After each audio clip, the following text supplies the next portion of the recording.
El castillo de los Cárpatos, de Julio Verne. Capítulo 8. Semejantes acontecimientos no podían calmar los terrores de los habitantes de Wers. No cabía ya la menor duda, ahora, de que las amenazas que la boca de sombra, como diría el poeta, había hecho oír a los clientes del rey Matías, no eran vanas. Nic Deck, herido de una forma inexplicable, había sido castigado por su desobediencia y su temeridad. ¿Acaso no era esta una advertencia para todos los que estuvieran tentados de seguir su ejemplo?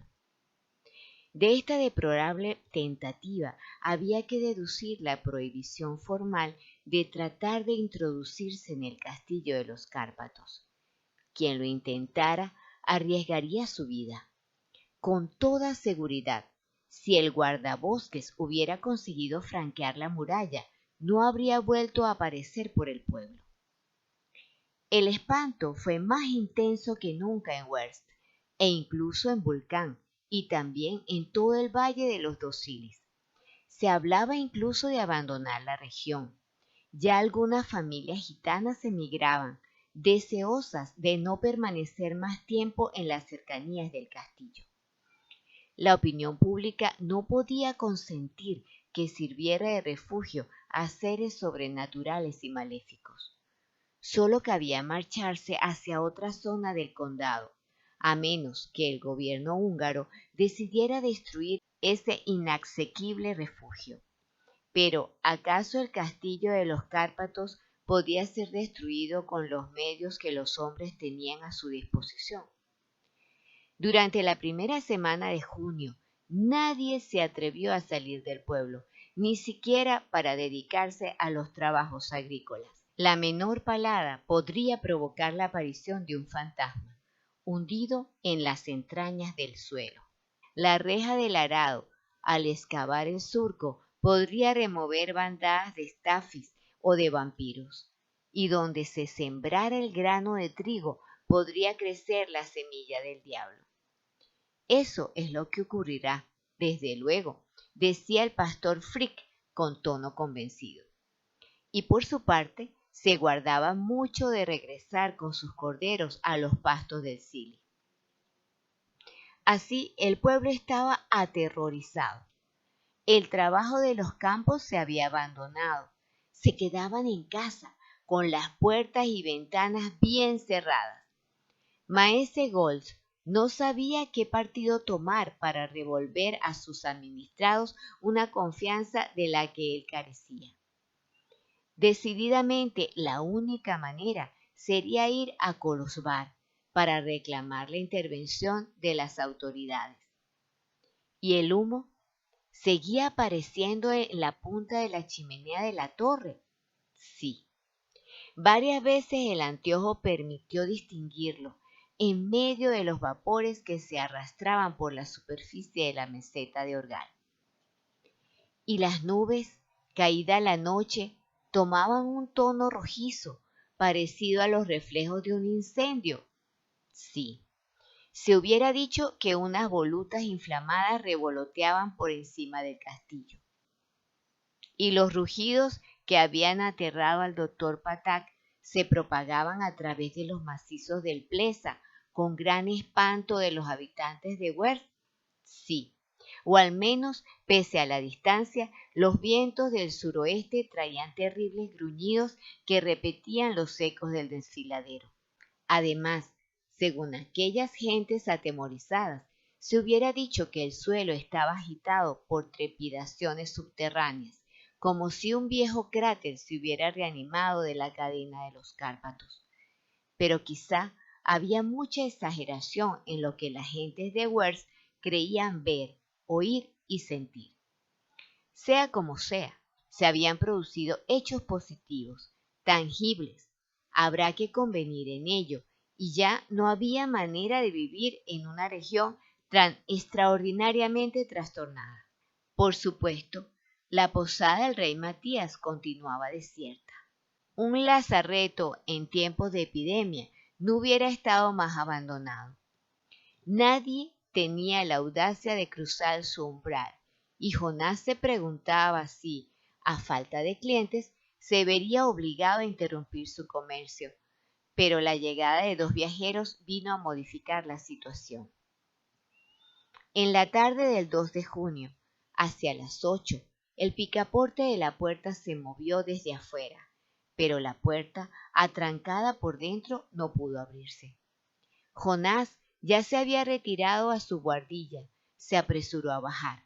La esperanza de encontrarse un huésped se mezclaba con el temor de que dicho huésped fuera un aparecido de feo aspecto, al que no podía negarle cena y cobijo. Jonás empezó, pues, a parlamentar prudentemente a través de la puerta, sin abrirla. ¿Quién está ahí?, preguntó. Dos viajeros. ¿Vivos? Muy vivos. ¿Están ustedes seguros? Tan vivos como pueden estarlo, señor posadero, pero no tardarán en morir de hambre si tiene la crueldad de dejarlos afuera. Jonás se decidió a descorrer los cerrojos y dos hombres franquearon el umbral de la sala. En cuanto hubieron entrado, su primera preocupación fue pedir cada uno una habitación, pues tenían intención de quedarse 24 horas en Wers. A la luz de su lámpara, Jonás examinó a los recién llegados con gran atención y tuvo la certeza de que eran seres humanos. ¡Qué gran suerte para el rey Matías! El más joven de los viajeros parecía contar unos 32 años. De elevada estatura, rostro noble y hermoso, ojos negros, cabellos castaño oscuros, una barba morena elegantemente recortada.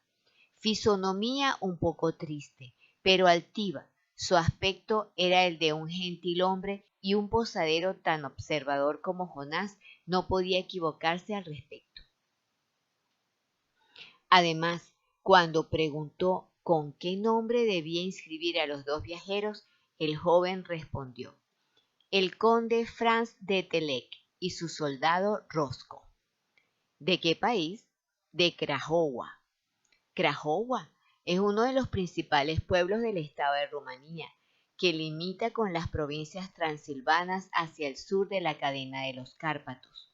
Franz de Telek era, pues, de raza rumana, y Jonás se había dado cuenta a la primera ojeada. Rosco, por su parte, era un hombre de unos 40 años, alto, robusto, de grandes bigotes y abundante cabellera.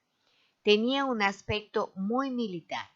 Incluso llevaba una mochila de soldado, sujeta a los hombros por tirantes, y una maleta ligera que sostenía en la mano. Este era todo el equipaje del joven conde, que viajaba como turista, las más de las veces a pie. Se veía perfectamente en su vestimenta, capa en bandolera, pasamontañas en la cabeza, chaqueta ajustada al talle por un cinturón del que pendía la funda de cuero del cuchillo balaco, polainas que se ajustaban estrechamente a unos zapatos anchos y de gruesa suela. Estos dos viajeros eran los que habían visto el pastor Frick unos 10 días antes, cuando se dirigían al Revyesat por la ruta del desfiladero. Tras haber visitado la comarca hasta los límites del Maros y haber ascendido a la montaña, iban a descansar un poco en el pueblo de Wers para subir después el Valle de los Dos Siles. ¿Tiene habitaciones para nosotros?, preguntó Franz de Telek. 2, 3, 4, todas las que quiera, señor conde, contestó Jonás. Bastarán 2, dijo Rosco. Solo es preciso que sean contiguas. Les convendrían estas, respondió Jonás, abriendo 2 puertas al final de la gran sala. Perfectamente, dijo Franz de Telek. Ya se ve que Jonás no tenía nada que temer de sus nuevos huéspedes. No eran sobrenaturales ni espíritus con apariencia humana. No, el gentilhombre era uno de esos personajes distinguidos que honran a un posadero. Se trataba de una feliz circunstancia que traería suerte al rey Matías. ¿A qué distancia estamos de Kolosvar?, preguntó el joven conde. A unas 50 millas, siguiendo el camino que pasa por Petroseni y Classburg, contestó Jonás. Es fatigosa la etapa, muy fatigosa para los peatones, y, si el señor conde me permite hacérselo observar, parece que necesita un descanso de unos días. ¿Podemos cenar?, preguntó Franz de Telex, cortando por lo sano las insinuaciones del posadero. Si esperan media hora, tendré el honor de ofrecerle al señor conde una cena digna de él. Por esta noche bastaría con pan, vino, huevos y carne fiambre. Voy a servirles lo más pronto posible, enseguida. Y Jonás se disponía a ir a la cocina cuando lo detuvo una pregunta. No parece que haya mucha gente en su posada, dijo Franz de Telex. En efecto, no hay nadie en este momento, señor conde. ¿Acaso no es hora de que las gentes del pueblo vienen a beber y a fumar sus pipas? Ya pasó esa hora, señor conde. En el pueblo de Wers se acuestan con las gallinas. Por nada del mundo confesaría la razón de que el rey Matías no albergaba ni a un solo cliente. ¿Es que el pueblo no cuenta con 400 o 500 habitantes? Más o menos, señor conde.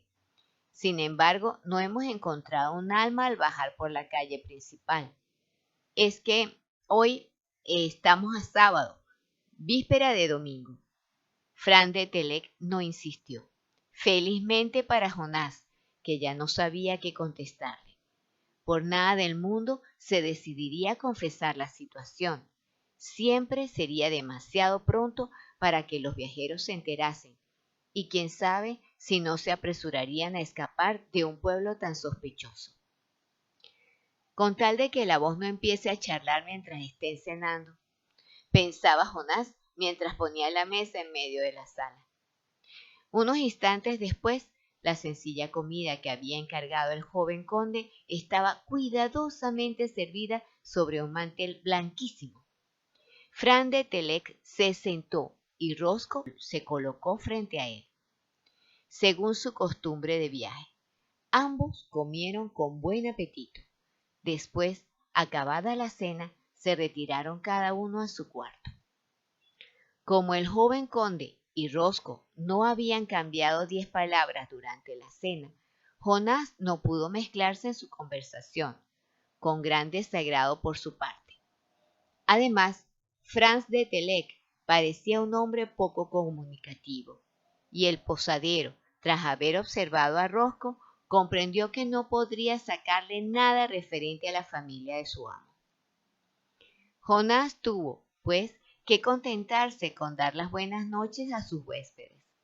Pero antes de subir a su buhardilla, recorrió con la mirada la gran sala, prestando un oído inquieto a los menores rumores de dentro y de fuera, y repitiéndose para sí, con tal de que esa abominable voz no lo despierte durante el sueño. La noche transcurrió tranquilamente. Al día siguiente, en cuanto se hizo de día, se difundió la noticia de que habían llegado 2 viajeros al rey Matías, y buen número de habitantes corrieron a la posada. Muy fatigados por su excursión de la víspera, Franz de Telex y Rosco dormían aún. No era probable que tuvieran intención de levantarse antes de las 7 o las 8. De ahí la gran impaciencia de los curiosos, que no se habían atrevido a entrar en la sala mientras los viajeros no salieran de sus habitaciones. Por fin, hacia las 8, ambos aparecieron. Nada enojoso les había ocurrido. Pudieron verlos ir y venir por la posada. Después se sentaron a desayunar. La cosa era muy tranquilizadora. Además, Jonás, de pie en el umbral de la puerta, sonreía con aire amable, invitando a sus viejos clientes a depositar de nuevo su confianza en él, puesto que el viajero que honraba con su presencia al rey Matías era un gentilhombre rumano, de una de las más antiguas familias rumanas, ¿Qué podría temerse en tan noble compañía? En resumen, maese Gold, pensando que tenía el deber de dar ejemplo, se atrevió a hacer acto de presencia. Hacia las 9, el viró entró en la posada, tras alguna vacilación. Casi enseguida lo siguió el maestro Hermont, 3 o 4 habituales y el pastor Frick. En cuanto al doctor Patak, fue imposible decidirlo a que los acompañase. Volver a poner los pies en casa de Jonás, había contestado. Jamás, aunque me pagara 10 florines por la visita. Conviene hacer una observación que tiene su importancia. Si maese Gols se decidió a volver al rey Matías, no era con el único fin de satisfacer un sentimiento de curiosidad, ni debido al deseo de entrar en relación con el conde Franz de Telec. No, en su determinación tenía buena parte el interés personal. En efecto, en calidad de viajero, el joven conde estaba obligado a pagar un impuesto de paso por su soldado y por él. Ahora bien, no se habrá olvidado que esos impuestos iban directamente al bolsillo del primer magistrado de Wers. El viró acudió, pues, a hacer su reclamación en términos muy correctos, y Frank de Telex, aunque algo sorprendido por la petición, se apresuró a satisfacerla. Incluso invitó a maese Gold y al maestro a que se sentaran un momento a su mesa. Ellos aceptaron, pues no podían rechazar una oferta tan cortésmente formulada. Jonás se apresuró a servir licores variados, los mejores de su bodega. Algunas gentes de Wers pidieron entonces una ronda por su cuenta. Se podía creer que la vieja clientela, dispersada durante un tiempo, no tardaría en regresar al rey Matías. Tras haber pagado el impuesto de los viajeros, Fran de Telec deseó saber si era productivo. No tanto como quisiéramos, señor conde, contestó maese Gold. ¿Es que los viajeros no visitan sino raramente esta parte de Transilvania? Raramente, en efecto, contestó el viró, aunque la región merece ser explotada. Esa es mi opinión, dijo el joven conde. Lo que he visto me parece digno de atraer la atención de los viajeros. Desde la cumbre del Reyesar he admirado mucho los valles del Sili, las aldeas que se descubren hacia el este y el circo de montañas que cierra por detrás del macizo de los Cárpatos. Es muy hermoso, señor conde, es muy hermoso, contestó el maestro Hermont, y para completar su excursión lo exhortamos a realizar la ascensión del Parín. Me temo que no tendré el tiempo necesario, respondió Franz de Telec. Bastaría con un día, sin duda, pero me dirijo a Karlsburg y pienso salir mañana por la mañana. ¿Qué? ¿El señor conde quiere dejarnos tan pronto?, dijo Jonás, adoptando su aspecto más amable. No le habría disgustado que sus huéspedes prolongaran su estancia en el rey Matías. Es preciso, contestó el conde de Telec. Por otra parte, ¿de qué me serviría quedarme en Wers? ¿Puede usted creer que nuestro pueblo merece que un turista se detenga algún tiempo? Hizo observar maese Gold.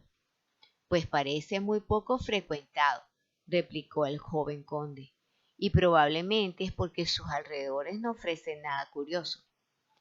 En efecto, nada curioso, dijo el viró pensando en el castillo.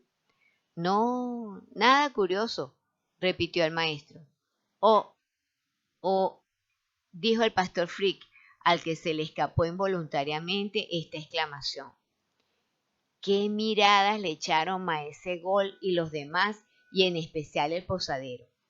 Es que era tan urgente enterar a un forastero de los secretos de la región, revelarle lo que ocurría en la meseta de Orgal, señalar a su atención el castillo de los Cárpatos. No eran ganas de asustarlo, de hacerle abandonar la zona. Y en el futuro, ¿qué viajeros querrían seguir la ruta del desfiladero de Vulcán para entrar en Transilvania? Realmente el pastor no demostraba más inteligencia que el último de sus corderos.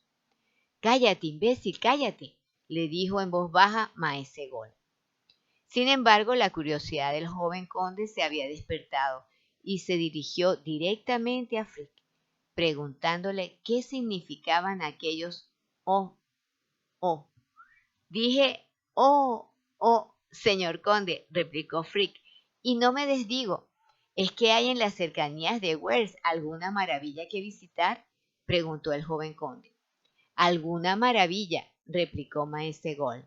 «No, no», exclamaron los asistentes, y ya se asustaban ante la idea de que se hiciera un segundo intento para penetrar la fortaleza, intento que no dejaría de atraerles nuevas desgracias. Franz de Telek, no sin sorpresa, observó a aquellas buenas gentes, cuyos rostros expresaban el terror en formas muy diversas pero significativas. «¿Qué ocurre?», preguntó. «¿Qué ocurre, señor?», respondió Roscoe. «Pues bien, parece que está el castillo de los Cárpatos». «¿El castillo de los Cárpatos?». «Sí, ese es el nombre que este pastor acaba de susurrar en mi oído». Y al hablar así, Roscoe señalaba a Frick y sacudía la cabeza sin atreverse a mirar al Viró. Ahora se había abierto una brecha en el muro de la vida privada del supersticioso pueblo, y toda la historia no tardó en pasar por la brecha. Maese Gol, que había tomado una determinación, quiso exponerle en persona al joven conde toda la situación y le narró lo que se refería al castillo de los Cárpatos. Por supuesto, Franz de Telek no pudo ocultar la extrañeza que el relato le causó ni los sentimientos que le sugirió.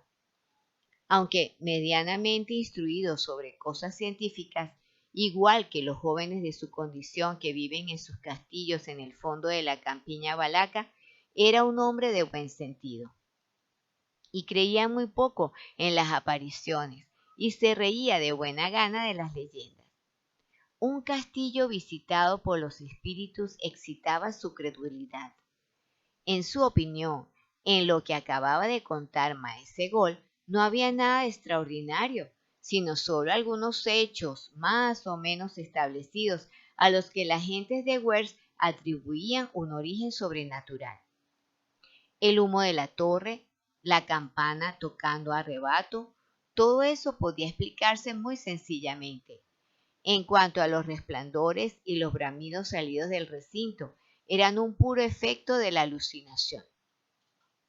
Franz de Telek no tuvo el menor empacho en manifestarlo así y en bromear sobre ello, con gran escándalo de sus oyentes. «Pero, señor conde», le hizo observar Maese Gol, «aún hay más». «¿Más?». «Sí, es imposible penetrar en el interior del castillo de los Cárpatos. De verdad. Nuestro guardabosques y nuestro doctor quisieron franquear las murallas hace unos días por hacerle un favor al pueblo, y han estado a punto de pagar muy caro su intento». «¿Qué les ocurrió?», preguntó Franz de Telek con un tono bastante irónico. Maese Gol contó con todo detalle las aventuras de Nidek y del doctor Patak.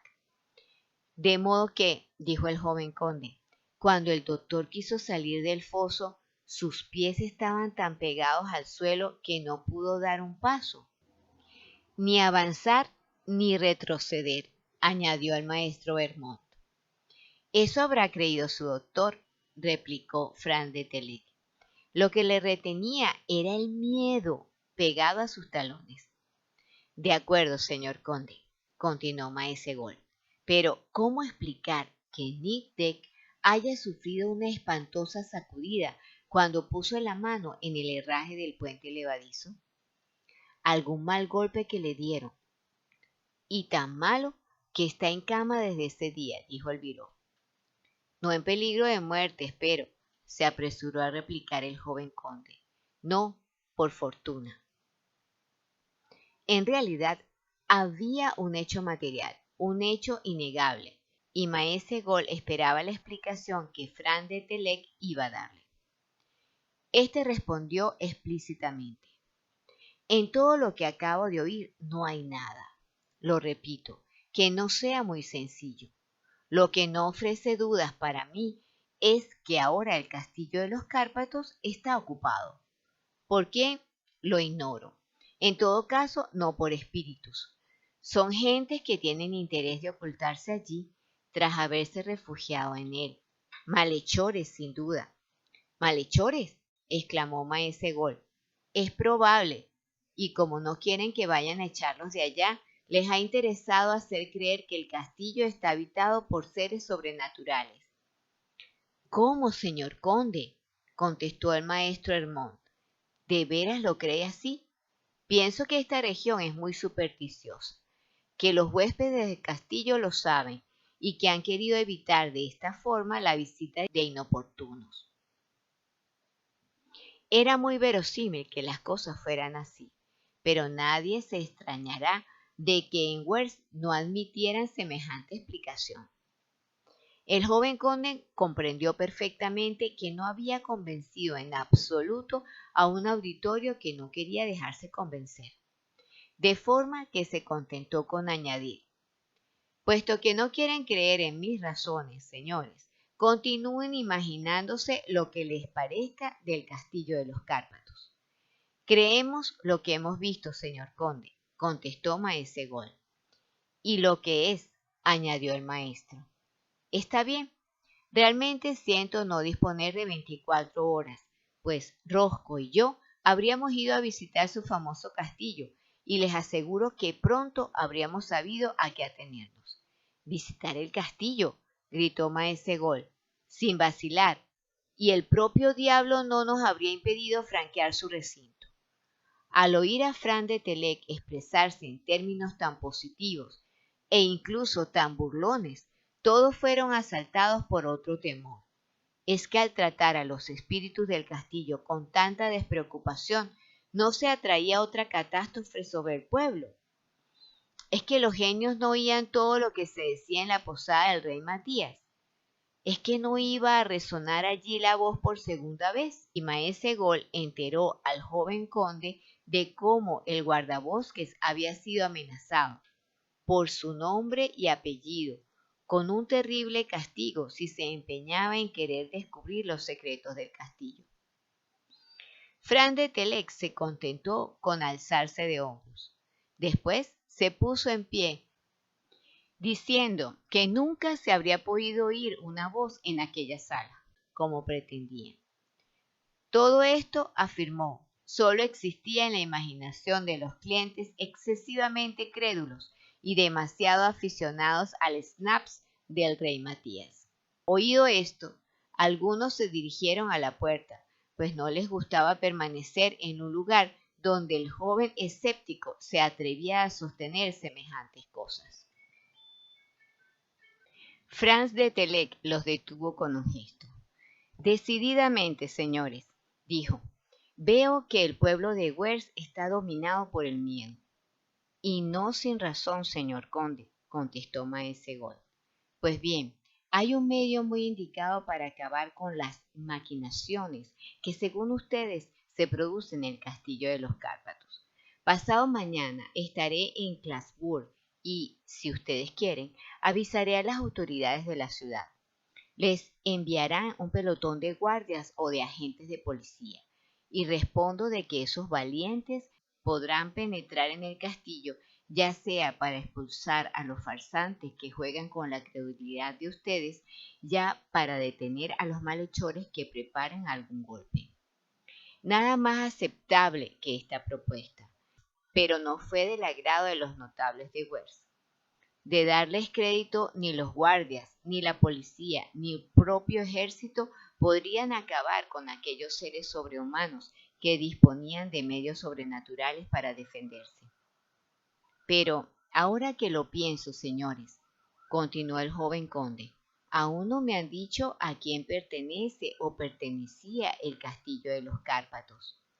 «A una vieja familia de la región, la familia de los barones de Gorz», respondió Maese Coles.